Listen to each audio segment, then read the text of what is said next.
আখির মাথায় তেল দিতেছে, এখন ওরেও তেল দিতে হবে, দেখছো? সেও গেছে মাথায় তেল দিয়ে দিতে, তারও তেল দিয়ে দিতেছে।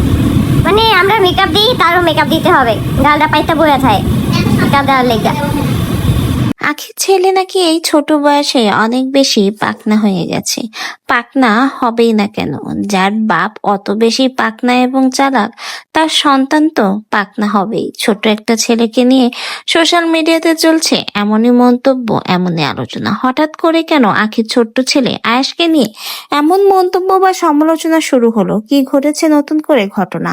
চলুন বিস্তারিত জেনে নেওয়া যাক। রিসেন্টলি সোশ্যাল মিডিয়াতে আখি তার ছেলে আয়াসকে নিয়ে সুন্দর একটা মুহূর্তের ভিডিও শেয়ার করেছে।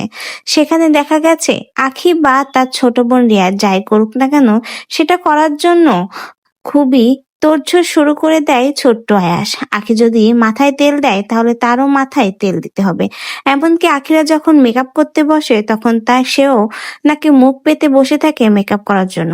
আর ঠিক এমন মুহূর্তের একটা ভিডিও এবার সোশ্যাল মিডিয়াতে শেয়ার করেছে আখি তার ছেলেকে নিয়ে। আর সেই ভিডিওটা শেয়ার হওয়ার পরে সোশ্যাল মিডিয়াতে শুরু হয়েছে আখির ছোট্ট ছেলে আয়েশকে নিয়ে নানা রকমের সমালোচনা, মন্তব্য।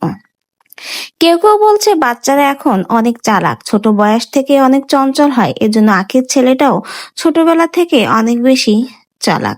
কেউ কেউ আবার আয়েশ বাবুর জন্য দোয়া এবং ভালোবাসা রাখছে। কেউ কেউ আবার করছে অন্য মন্তব্য। অনেকেই বলছে আখির ছেলে পাকনা হবেই না কেন? যার বাবা এত বেশি চালাক, পাকনা, 5-5টা বিয়ে করেছে, তারই তো ছেলে আয়াস। আহাদের ছেলে আয়াস পাকনা হবে, এটাই তো স্বাভাবিক। এমনও মন্তব্য, সমালোচনা সোশ্যাল মিডিয়া ঘিরে আখির ছেলেকে নিয়ে। তো ভিউয়ার্স, আপনাদের কি মনে হয় ছোট্ট একটা নিষ্পাপ দুধের বাচ্চাকে নিয়ে এমন মন্তব্য করা কি আসলে উচিত হয়েছে? কারণ সে তো নিষ্পাপ, ছোট বাচ্চারা যাই দেখবে তাই কিন্তু অনুকরণ করবে, এটাই স্বাভাবিক। তো এ বিষয়ে আপনাদের কি মন্তব্য? অবশ্যই আপনাদের মন্তব্য আমাদের কমেন্ট বক্সে জানিয়ে যেতে ভুলবেন না। এবং নতুন নতুন ভিডিওর আপডেট পেতে চাইলে অবশ্যই কিন্তু আমাদের চ্যানেলটিকে সাবস্ক্রাইব করে পাশে থেকে যেতে হবে। ধন্যবাদ।